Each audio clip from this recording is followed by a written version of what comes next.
My name is Claire Winthrop. I'm 29 years old. And this is the story of how I paid off a $300,000 debt for the man I loved, only for him to throw me out like I was never part of the plan. But before I left, I made sure he would never forget the words. You forgot something. I never considered myself remarkable. I wasn't the loudest voice in the room, nor the brightest star. I worked a steady job as an accountant at a mid-tier firm in Chicago. My days were filled with spreadsheets, tax returns, and invoices. My evenings were quiet, sometimes a book, sometimes a show I'd rewatched 10 times already.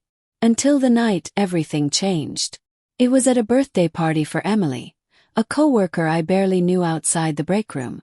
I had only gone out of guilt. She'd brought me coffee for a week straight during tax season and insisted I come. The music was loud, the lights dim, and my instinct was to melt into the wallpaper with my plastic cup of soda, wondering how soon was too soon to fake a stomach ache and slip away unnoticed. Then he walked in. David Hale. Tall, clean-cut, confident. His dark hair was styled effortlessly, and his charcoal gray sweater clung to his frame in a way that made heads turn. I wasn't the only one who noticed him, but I was the one he walked toward. You're Claire, right? He asked, with the kind of smile that could melt a snowstorm. And blinked. Yeah. And you are? David. His voice was smooth, calm, grounding in the sea of noise. Mind if I stand here? He didn't wait for permission, just eased into the space next to me like we were old friends. And somehow I didn't mind. Talk. About nothing at first. Movies, books, the ridiculousness of adult life. He made me laugh, and it felt like the first time I'd done that in weeks. By the end of the night, we were sitting on the back porch, the music a distant hum, the moonlight soft on our faces. That's when he asked for my number. I gave it to him without hesitation. I should have hesitated. What followed were weeks of whirlwind romance.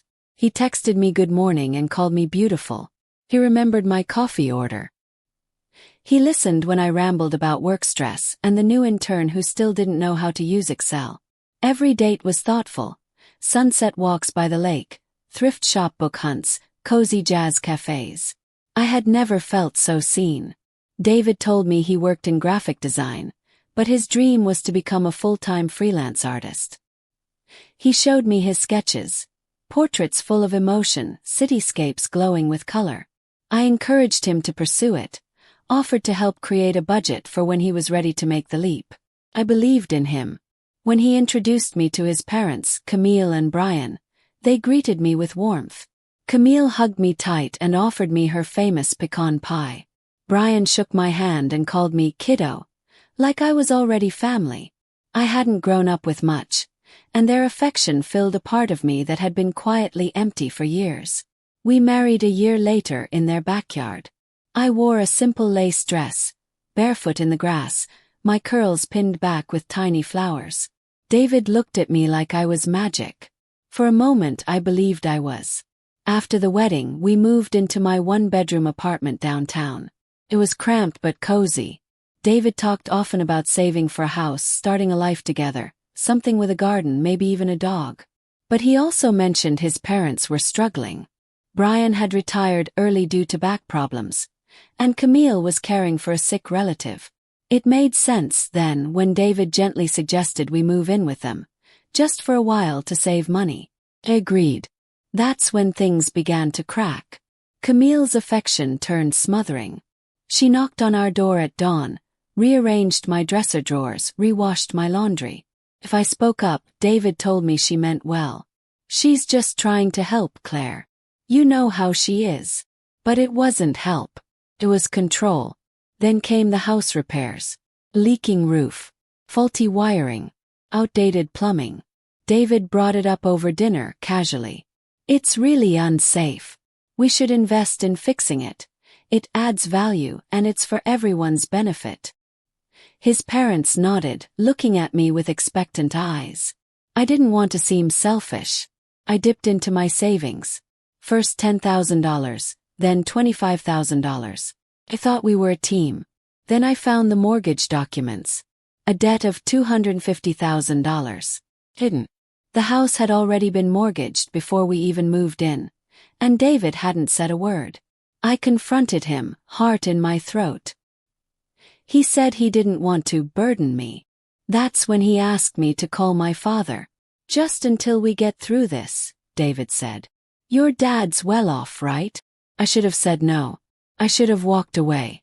But my father loved me, and when I called, he agreed, on the condition that everything be documented. David seemed irritated by that, but I insisted. We created a written agreement. Or at least I thought we did. The money was transferred. A week later, my father died of a heart attack. His funeral was a haze. David held my hand. Camille wept. Brian offered his shoulder. But something felt off. A cousin whispered about seeing David at the bank weeks before, discussing wiping a loan clean. I found my father's copy of the loan agreement and realized the signatures were copies. Nothing binding. Nothing official. Just a lie. I confronted David. He didn't deny it. He didn't apologize. Instead, 3 days later, he told me I was too much to handle lately, and that I needed to take some time to grieve somewhere else. He kicked me out of the house I had paid to repair, the house secured by my father's money. I stood at the door, my bags in hand. He didn't even meet my eyes. You forgot something, I said. He scoffed. What now? I didn't answer. I just walked away. Because what he forgot was who I really was. And that was his biggest mistake. I walked away from that house with nothing but a suitcase of clothes and a storm in my chest. It wasn't just the betrayal, or the lies, or the money. It was how disposable I had become to the people I once called family. How quickly love turned into manipulation, and trust into a weapon. But I wasn't going to break. Not this time. I moved into a friend's spare bedroom. Leah, a former co-worker turned closest confidant. She didn't ask many questions at first. Just opened her arms and her home. You need anything, she said. You tell me. Anything. The first night I stayed with her, I cried. I let it all out, sobbing into a pillow like a teenager after their first heartbreak. Because in a way that's what it felt like. Except this heartbreak came with a $300,000 price tag and the ghost of my father hovering behind it all. But crying was the last time I let myself feel powerless. The next morning I got up early, showered, and opened the old lockbox my father had left me. Inside were photocopies of every contract he'd ever handled, including the one with David. The one David had tried to fake. But my father was meticulous. He'd mailed the real version to someone he trusted. I remembered the name written at the bottom of the will. Howard Grayson, family lawyer. A man who had worked with my father since before I was born. I picked up my phone and called him. Claire, he said after a long pause. I'm so sorry about your father. He was a good man. I need your help, I said quietly. He didn't hesitate. Come to my office first thing tomorrow. When I arrived, Mr. Grayson was waiting with a manila folder already on his desk. Your father sent these to me a week before he passed, he said. Just in case something went wrong. I opened the folder and there it was. The original notarized loan agreement. Clear legal binding. The money he gave to David's family was a formal loan with repayment terms, property liens, and a clause that granted me ownership of the house if repayment failed. My father had protected me, even in death. I want to make this right, I said, my voice steady now. And I want them to see what they've done. All of them. Howard gave a firm nod. We'll file notice. Call them to negotiate first. But we'll be ready to litigate. In the days that followed, I gathered every receipt, every wire transfer, every email from the contractors Camille hired without my consent. Leah helped me organize it all. She even found an email from David where he thanked me for saving the house. I printed everything. Then Howard called David, Camille, and Brian to a formal meeting at his office. They tried to delay. Tried to push it off. Until I mentioned court. They showed up. David looked smug. Camille wore crocodile tears like perfume. Brian stayed silent like always. I sat across from them in Howard's conference room, file in hand, heart pounding but face calm. "Sophie," David began. He still called me that, like saying my name could somehow shrink me back to the quiet, obedient version of myself. "This feels like an overreaction." "Oh," said. "Then maybe you'll help me understand why you mortgaged your family home, lied about it, and used my father's money to save it, while never intending to pay it back." He scoffed. "Your dad gave us that money." "He never said." I opened the file and slid the contract across the table. "This is a binding loan. Signed, sealed, and notarized. It gives me the right to collect or claim the house if you default." Camille gasped. But we didn't know." "You did know," I cut in, my voice sharp. "You just thought I was stupid enough to never look." Brian finally spoke, his voice thin and cracking. "We're sorry, Claire, but we can't pay you back. We don't have anything." Howard cleared his throat. "Then the house will be seized per the agreement, unless a deed transfer is signed today." David's jaw clenched. "You'd leave us homeless." "You left me with nothing," I replied. "No money. No closure. Not even a place to sleep." He stood. "This isn't fair." "No," I said, standing with him. "It's justice." An hour later they signed the papers. The house was legally mine. The next week, a sheriff escorted them out. I showed up on the day they moved out. Not to gloat, not to celebrate, but because I wanted to see it with my own eyes. I stood on the front porch as David carried the last box to a rusting pickup truck. Camille was weeping, clutching photo albums. Brian avoided my eyes. David walked up to me. "I hope you're happy."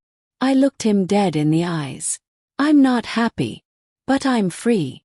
He stared at me, confused. "We were supposed to build a life together." "No," I said. "I was supposed to fund your life.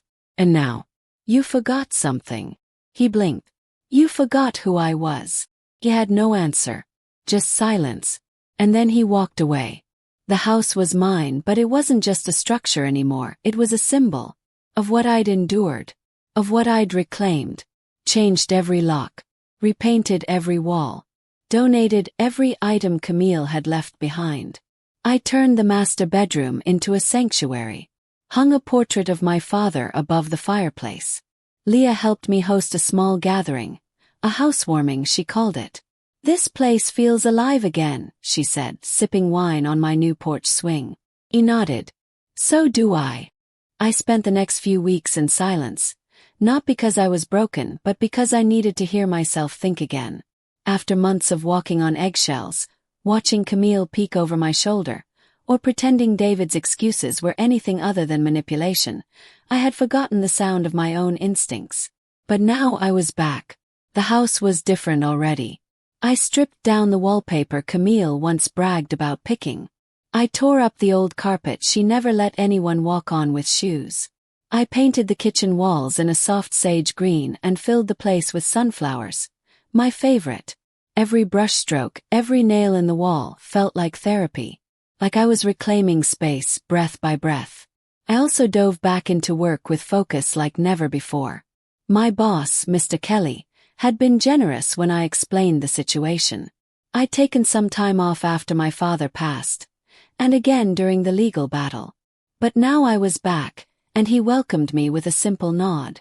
"Claire," he said, "take your time catching up. But when you're ready, I've got a special project for you." Turned out, the firm had just landed a contract with a national non-profit expanding into affordable housing. They needed a financial strategist to manage their multi-state budgeting. "It's messy," Mr. Kelly warned. "But I think you can handle it." Messy. Thought. Please. I just survived a financial ambush and kicked out a man who'd nearly ruined me. This would be a walk in the park. I poured myself into the job. My numbers were tight, my reports flawless. Soon I found myself in meetings with major clients, invited to strategic planning retreats. I was building something again, not just a career but a name. But even as life moved forward, I couldn't ignore what had happened. Not just to me, but what David and his parents had tried to do to my father's legacy, and what they might be doing to others. One night, I found myself rereading old emails from David, those weeks before my father passed. And one in particular stuck out. "I'll take care of it. Don't worry. She trusts me completely." Made my skin crawl. The next day, curiosity got the better of me. I opened a private browser and searched David Hale Design. And there he was. David had started a freelance art website. Nothing fancy, but there were a few paintings up for sale, a blog with posts about healing after betrayal, the irony made me laugh out loud, and even a donation link for fans to support the artist's mental health journey. The nerve. But that wasn't what stopped me cold. It was the bio. After surviving a toxic marriage and losing everything in an unjust legal battle, David turned to art to cope with the trauma of being used for financial gain. He was using my money, my name, and my story, and turning himself into the victim. I felt something rise in my throat. Fury, disgust, maybe even pity. But more than that, I felt clarity. Because now it was clear. David hadn't learned a thing. And I wasn't done. I reached out to a local real estate attorney. The same one who finalized the title transfer for the house. I asked her to run a check, see if any other assets were in David's name, or if he'd been involved in any shady financial behavior since the lawsuit. She called back 2 days later. "Claire," she said, "you're going to want to sit down." Turns out, David had quietly co-signed a new mortgage on a condo in his friend's name. The payment history was messy, and he had no formal income besides sporadic art commissions. But worse, he'd listed his art sales under a fake LLC, Sun River Creative, which hadn't paid taxes in over 2 years. It was the break I didn't know I was looking for. With Howard Grayson's help, I gathered everything. David's public posts, financial inconsistencies, false claims in his bio, and the ongoing failure to meet even the most basic tax obligations. Then, through a contact Leah had, her cousin worked for a mid-sized online magazine, I pitched the story. An accountant uncovers her ex-husband's shady business while he poses as the victim online, I said.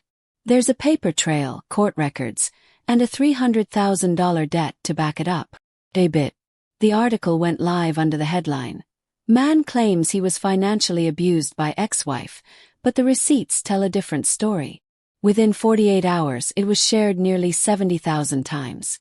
Comments exploded. This guy really tried to flip the script and got exposed. Wow. Props to the ex-wife. She played it smart. David Hale deleted his account faster than my last paycheck. David took the website down. But it was too late. Screenshots had spread. People knew. A week later, I got an email from him. "Claire, please, can we talk? You've ruined everything." I didn't mean for any of this to get so out of hand. I stared at the screen. Ruined everything. No, David. I hadn't ruined anything. I'd simply taken back what was mine, and exposed the truth. I never responded. Instead, I printed the email, placed it in a folder labeled Closure, and slipped it into the back of my filing cabinet. Then I took a walk in my garden, where the sunflowers I planted weeks ago were finally beginning to bloom. The article's ripple effects lasted longer than I expected. Within a few weeks, David's name became unsearchable on most platforms. His art website vanished. His blog was scrubbed. He deactivated every social account except a locked Instagram that hadn't been touched since our anniversary dinner. But I didn't care about his silence. Not anymore. What mattered was that he couldn't lie to the world the way he'd lied to me. And to himself. Still, there was something unfinished, something deeper than revenge. I didn't want just his fake persona to burn. I wanted my real life to rise from the ashes. So I kept building. At work, my efforts didn't go unnoticed. After wrapping the housing nonprofit project, I was promoted to senior financial analyst. It came with a raise, a new office, and something more valuable than any paycheck: respect. I wasn't just the quiet girl who did numbers anymore. I was a leader, fixer, a woman who knew how to survive. With the extra income, I finally had room to make the house mine in every way. I hired a designer, Sierra, a no-nonsense woman with steel-gray curls and an eye for reinvention.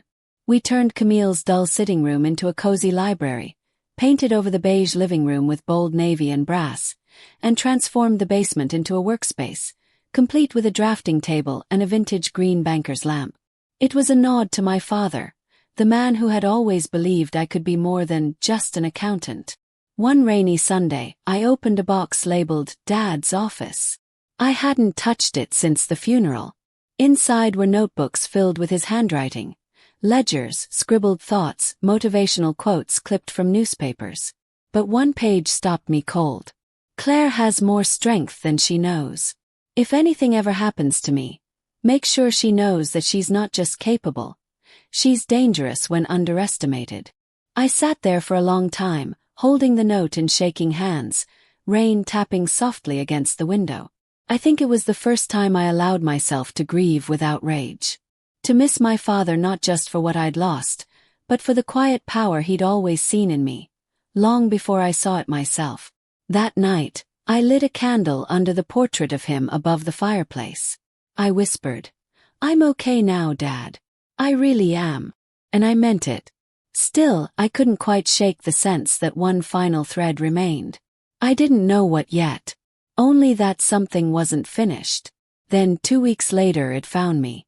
I was walking out of a meeting when I saw Leah waiting in the lobby of my office building. She looked nervous, holding her phone with both hands. "Claire," she said, "you need to see this." She turned the screen toward me. On it was a GoFundMe page. "Help us save our home, a family on the brink." The family photo made my heart lurch. There they were. Camille, Brian, and David. All three standing in front of a dingy apartment complex. The story beneath was written by Camille. After losing our family home due to tragic misunderstandings and a bitter ex-daughter-in-law, we're struggling to keep a roof over our heads. David is trying to rebuild his life after being falsely portrayed in the media. Please help us start over. They had raised over $3,000 in 2 days. I laughed, sharp, cold, incredulous. She really called me bitter. Leah's mouth twisted. The comments are worse. I didn't want to read them. But of course I did. Some women just can't let go. This poor family. You can see the pain in their eyes. I hope karma finds that ex-wife. I closed the page and stared out the lobby window. They really haven't learned a damn thing, I whispered. Leah touched my shoulder. What do you want to do? I took a deep breath. I could expose them again. I had the receipts, the property documents, the court filings. I could shred every lie they posted. But then I thought about my father. About that note. She's dangerous when underestimated. Well, I didn't need to respond with fire. I already won. So instead, I made a quiet phone call to a friend of a friend, a reporter who had interviewed me for the original article. I sent her the GoFundMe link, along with the full background. I didn't even ask her to publish anything. But 3 days later she did. Family that defrauded woman now asking for donations, again. This time the tone wasn't gentle. The article laid everything bare. How the house had been taken legally, how they had hidden a massive mortgage, and how David's fake LLC was still under IRS investigation. The backlash was swift. Donations froze. Some were refunded. The GoFundMe page was quietly taken down that night. I didn't hear from David. Not a single word. But Camille. He emailed me. "Claire, please. This is enough. We're just trying to survive. You don't have to forgive us. But you don't have to ruin us either. David's not doing well. He talks about you all the time." I stared at the message for a long moment before hitting delete. She still didn't get it. I wasn't trying to ruin them. I was saving myself. And the only thing I owed David was silence. When you've been dragged through betrayal and buried under lies, healing doesn't come with fanfare. There's no applause when you reclaim your life. There's just a quiet moment, often when you're alone, when you look in the mirror and realize, you made it. That moment came to me one chilly Saturday morning as I stood barefoot in the kitchen, a warm mug of tea in my hand, staring out the window at the first frost coating my garden. My house, felt different now. Not haunted. Not heavy. It was still. It had peace. But peace has a strange way of drawing out ghosts. That afternoon I received a knock at the door. I wasn't expecting anyone. Most people texted first. I peeked through the curtain and my heart skipped. It was Brian. Alone. He looked older than I remembered. More tired. His once neatly trimmed beard had grown patchy. His shoulders stooped. In his hand was a small manila envelope. I opened the door only halfway. "Claire," he said softly. "I won't stay long. I needed to give you this." He held the envelope out like it weighed more than it should. I didn't move. "I didn't know the extent of what David and Camille were doing," he continued, voice cracking. "Not at first. And by the time I figured it out, I convinced myself it was too late. I told myself I was protecting my son. But really, I was protecting my own pride." I still didn't speak. "I can't fix what I allowed," he said, "but I thought you deserved to see this." He placed the envelope on the porch, stepped back, and walked away without another word. I closed the door and stared at it for a long time. Inside were 5 pages of neatly typed letters. Brian's confession. Everything he knew. How Camille had forged parts of the initial contractor invoices. How David had intentionally delayed sharing financial information with me. How they'd hidden multiple debts by funneling payments through a cousin's bank account. It was a blueprint of betrayal. But it also included something else, a bank receipt. One I hadn't seen before. A wire transfer. My father's original $100,000. Sent to David's account. The same account he later closed and reopened under a different name to avoid paying taxes. The paper trail had always been there. Now it was ironclad. I scanned the documents into a folder, sent them to Howard, and locked the originals in my fireproof safe. He called an hour later. "This changes everything," he said. "If we want to press further, we can. Civil court. Even criminal charges." I stared at the floor, my voice steady. "I don't want revenge anymore," I said. "I just want closure." He paused. "What about David? What about him?" he asked. "He's already lost everything that ever mattered." Howard understood. "You're stronger than most people I've met, Claire." "No," I said. "I'm just done letting people rewrite my story." And so I moved forward. I donated the money I had recovered through legal restitution to a scholarship fund in my father's name, the Robert Winthrop Memorial Grant for Young Accountants. It was the first time I felt like I was truly honoring him. At work, I was offered a lead on a new project, this time in San Francisco. A 6-month relocation. Big leap. But something about it felt right. Like maybe a new place could mean a new chapter, too. I stood in my home one last time before I left. The house that had once been a prison of secrets now felt like a monument to everything I had survived. And then my phone buzzed. A number I didn't recognize. But something in me already knew. I let it ring twice, 3 times before answering. "Claire." David's voice came through, raspy, slower than I remembered. I didn't respond.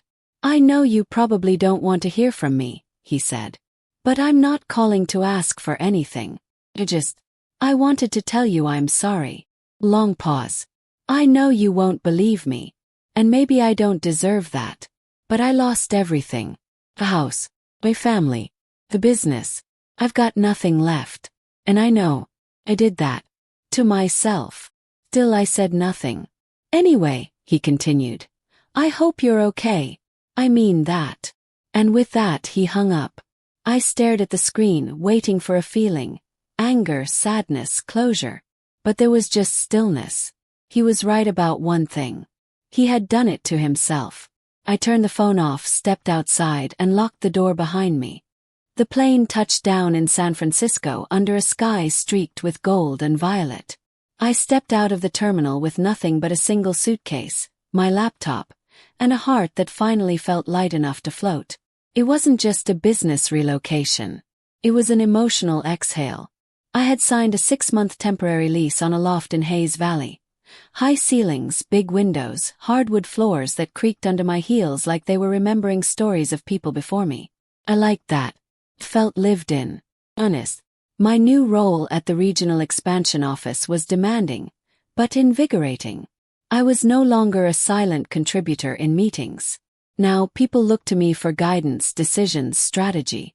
I wore blazers that made me feel powerful and spoke in rooms where I was the only woman at the table. Rooms where, not long ago, I would have waited for permission to speak at all. But here, I made the rules. It's funny what happens when you stop doubting your own voice. Still, every now and then, I'd wake in the middle of the night, unsure of where I was, the old ghost of Camille's perfume or David's laugh lingering in the silence like distant thunder. Trauma doesn't disappear. It just learns to whisper instead of scream. One rainy Friday, I received an unexpected message. It wasn't from David. It wasn't from Camille. It was from a woman named Elena Monroe.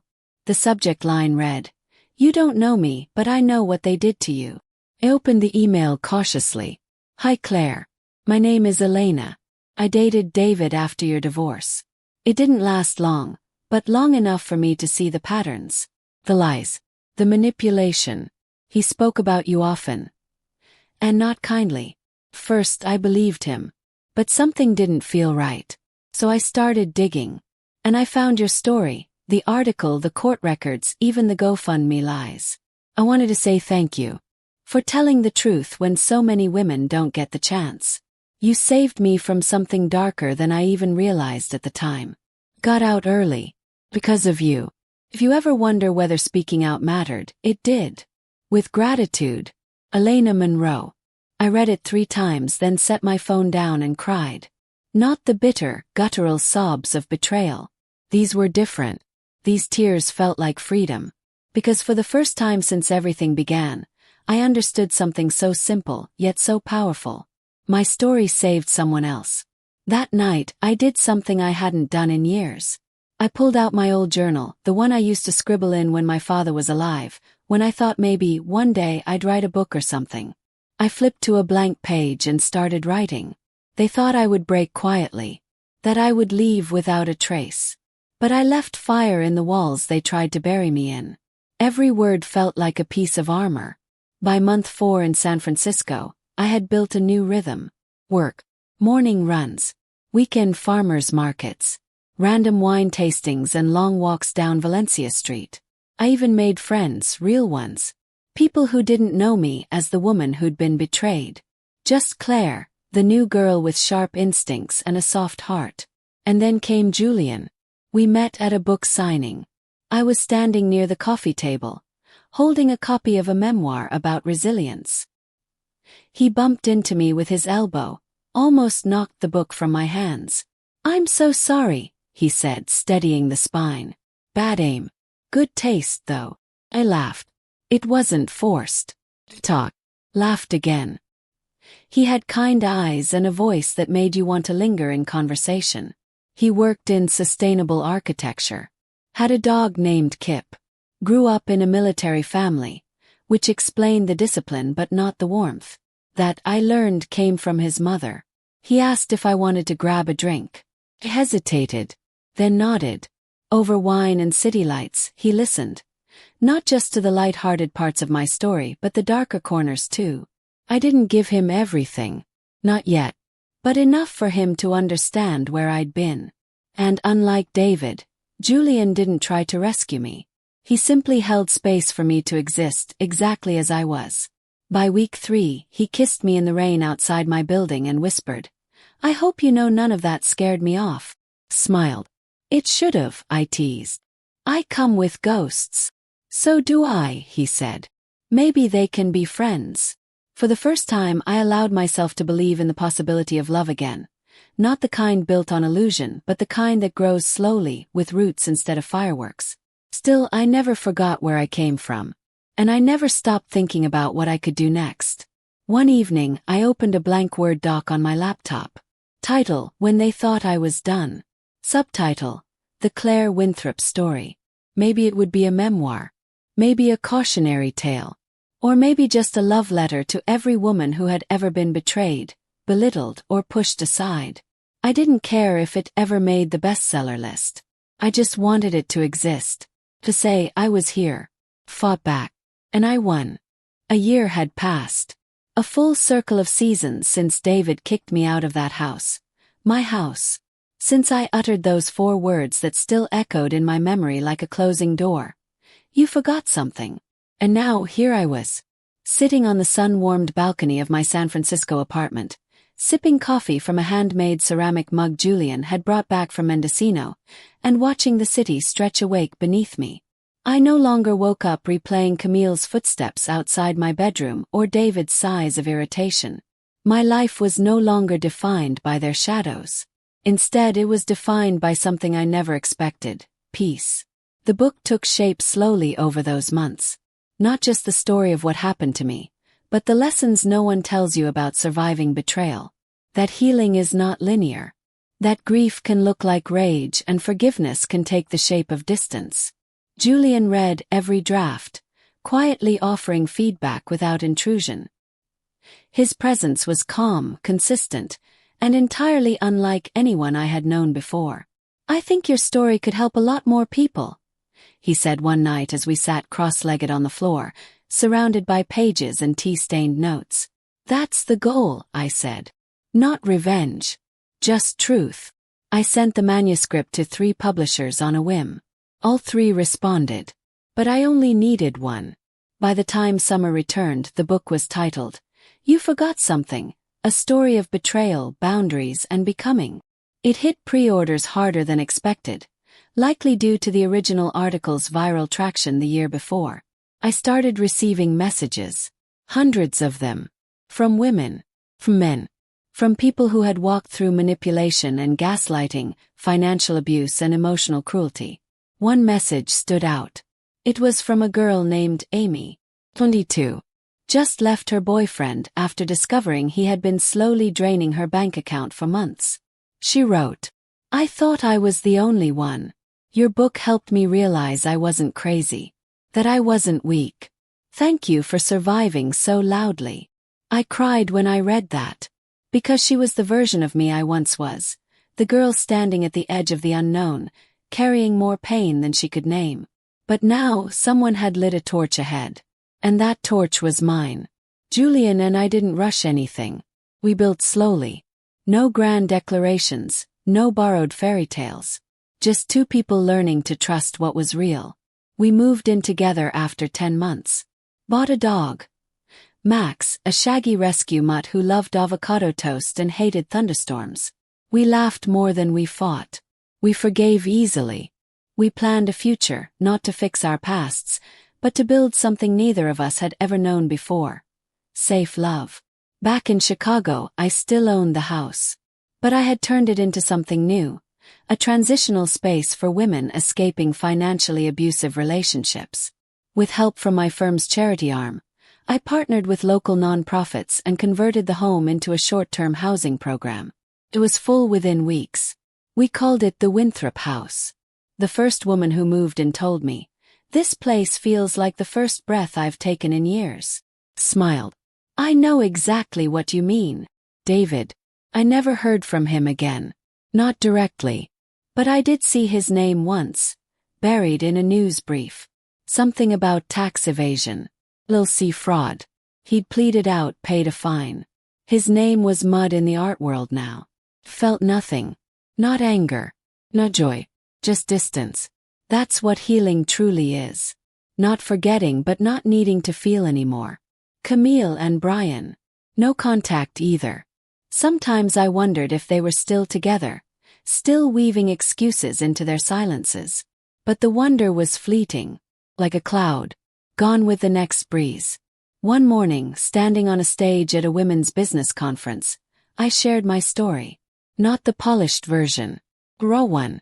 About the girl who gave too much, too early. Who thought love was sacrifice. Who learned, through fire and fury, that love is never supposed to cost you your name. The crowd rose to their feet when I finished. Not because I was extraordinary, but because I was familiar. Because they saw themselves in me. Because every woman at some point is told to shrink, bend, bear. And every woman at some point deserves to know that she doesn't have to.